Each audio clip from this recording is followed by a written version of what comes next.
जय हिंद एवरीवन, स्वागत है आपका इंडियन डिफेंस न्यूज हिंदी के एक नए एपिसोड में। और इस वीडियो में हम बात करने वाले हैं कावेरी इंजन प्रोग्राम के बारे में। हम सब जानते हैं कि कावेरी इंजन प्रोग्राम भारत के लिए बहुत महत्वपूर्ण है। इसको सिर्फ आप लाइट कॉम्बैट एयरक्राफ्ट तेजस से जोड़ करके मत देखिए, क्योंकि जितना इंपॉर्टेंट ये भविष्य में तेजस के लिए होने वाला है, उससे कहीं ज़्यादा इंपॉर्टेंट ये हमारे घातक अनमैन कॉम्बैट एयर व्हीकल और दूसरे जो अनमैन एयर व्हीकल प्रोग्राम्स हैं उनके लिए होने वाला है। और हम सब एक बात अच्छे से जानते हैं कि बीतते समय के साथ गैस टर्बाइन रिसर्च एस्टैब्लिशमेंट और दूसरी संगत संस्थाओं ने इसमें बहुत सारे सुधार किए हैं। और एक समय 2011 के पास ऐसा था जब यह माना जा रहा था कि शायद कावेरी इंजन प्रोग्राम का खात्मा नज़दीक है, लेकिन फिर भी गैस टर्बाइन रिसर्च एस्टैब्लिशमेंट ने हार नहीं मानी।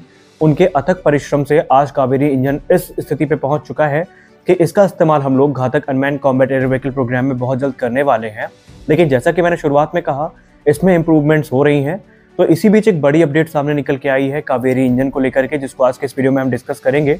हम जानेंगे कि कैसे कावेरी इंजन की ताकत को एनहांस करने के लिए एरोनॉटिकल डेवलपमेंट एस्टैब्लिशमेंट और गैस टर्बाइन रिसर्च एस्टैब्लिशमेंट ने हाथ मिला लिया है और इसके क्या पॉजिटिव परिणाम होंगे, क्या ये तेजस के लिए भी उतना ही बेनिफिशियल होगा। तो इन सारे विषयों को डिस्कस करेंगे आज के अपने इस वीडियो में, तो बने रहिए वीडियो के अंत तक। दोस्तों, एक बात हम सब अच्छे से जानते हैं कि जब वर्ष 1980 के दशक में कावेरी इंजन प्रोग्राम को सैंक्शन किया गया था, तो ये इस उम्मीद के साथ सैंक्शन किया गया था कि आज नहीं तो कल ये भारत के जो स्वदेशी फाइटर जेट हैं इनको पावर करने का काम करेगा।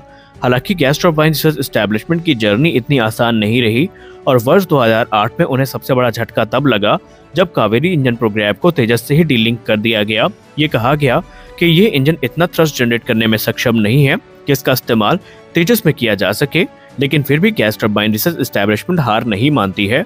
लगातार वो इसके कोर को स्टेबल करने में लगे रहते हैं और आज इसी का परिणाम है कि ये कहा जा रहा है कि अगले 2 वर्षों में जो सर्टिफिकेशन प्रोसेस है फाइनल, ये भी इसको दे दिया जाएगा।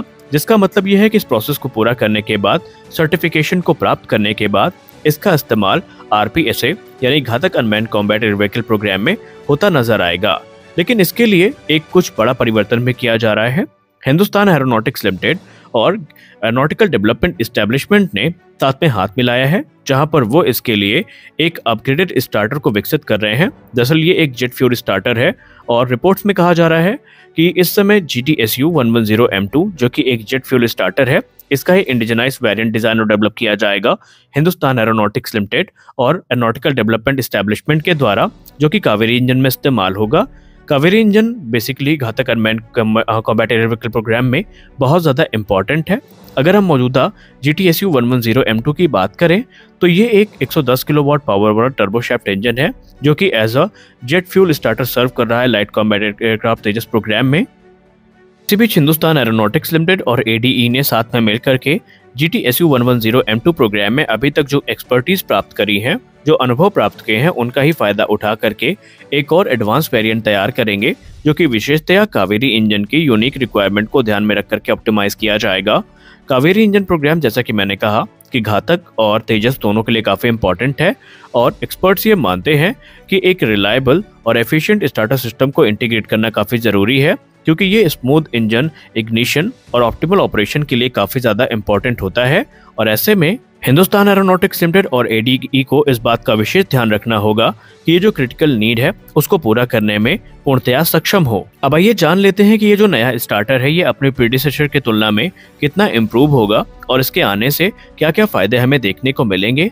पहला फायदा जो हमें देखने को मिलेगा वो होगा increase power output. Kaveri engine की हाई पावर डिमांड को देखते हुए ये जो अपग्रेडेड स्टार्टर होगा ये एक पावरफुल टर्बाइन को फीचर करेगा, जो कि बेसिकली 110 किलोवाट की जो कैपेसिटी है इसको एक्सीड करेगा, जो कि मौजूदा GTSU 110M2 में हमें देखने को मिलती है। और ऐसे में जो पावर आउटपुट है वो भी काफी इनहैंस्ड होगा।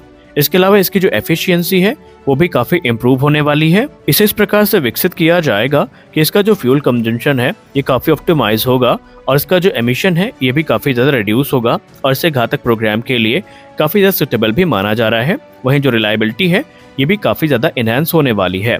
तो ये एक इम्पोर्टेंट सिस्टम होगा जो कि कावेरी इंजन में हमें देखने को मिलेगा। हालांकि अब आप लोग ये सोच रहे होंगे कि हमने घातक की बात तो कर ली, तेजस का क्या?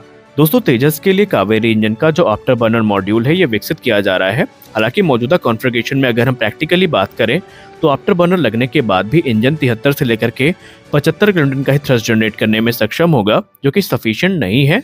लेकिन GTRA के वैज्ञानिकों ने और हाल ही में भारतीय वायुसेना के प्रमुख के एक बयान ने जो कि उन्होंने ANI को दिया है, ये कंफर्म हो चुका है कि कावेरी का एक अपडेटेड वेरिएंट भी तैयार किया जाएगा जो कि तकरीबन 90 से लेकर के 95 किलोटन का थ्रस्ट जनरेट करने में सक्षम होगा और उसका इस्तेमाल हम 1 दशक के अंदर तेजस में होता जरूर देखेंगे। तो आज के इस वीडियो में बस इतना ही।